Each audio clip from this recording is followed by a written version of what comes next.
And I think that the thing that I'd love the audience to take away is content isn't random. Well, content is random, but it shouldn't be random.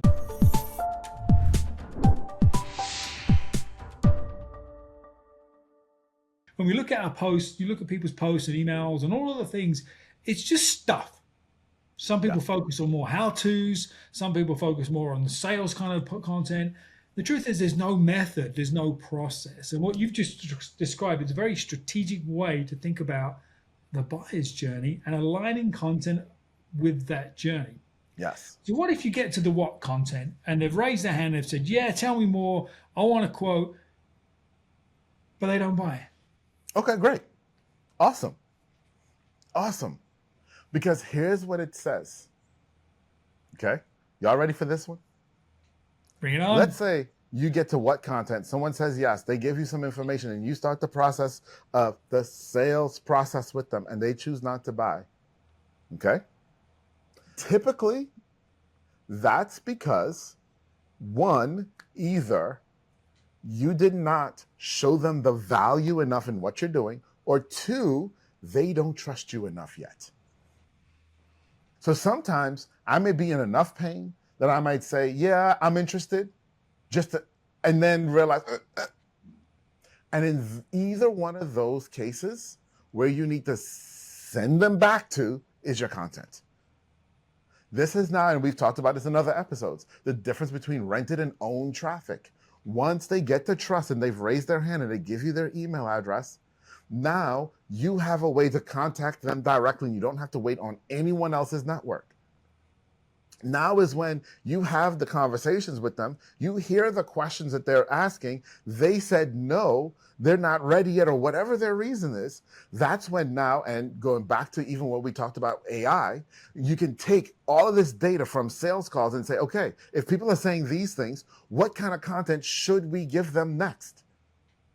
And AI may be able to analyze that and say, oh, maybe they need to learn about X, Y, and Z, and say, oh, I already talked about that stuff. So now you can take the content that you've already produced in your why and your how and say, oh, they need this content. Great. I'll send them that content.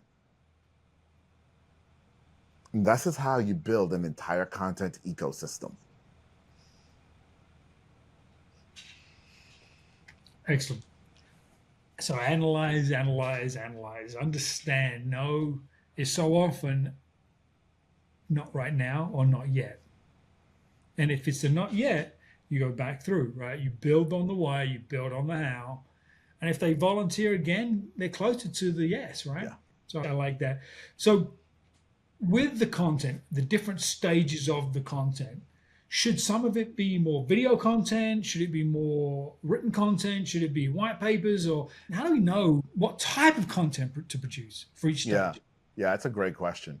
Now, obviously, y'all all know I run a video marketing agency. So you will think, well, he has to say video. And I'm going to say video is super important. It's what people want. And here's what I'll also tell you. It depends on your audience. If you're selling to doctors, they're going to need a white paper sooner or later. Okay? They're going to need data to back up what you're saying. They're going to need it. If you're selling furniture to college grads, yeah, skip the white paper. Yeah, doesn't align with what they care about, right? Right? And so you have to understand what the pain points are for your audience and what they need to help them overcome that.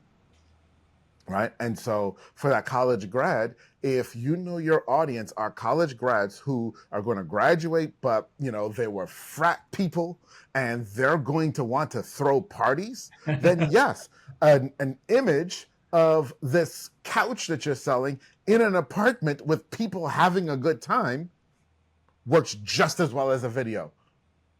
But you've got to know your audience and what they need.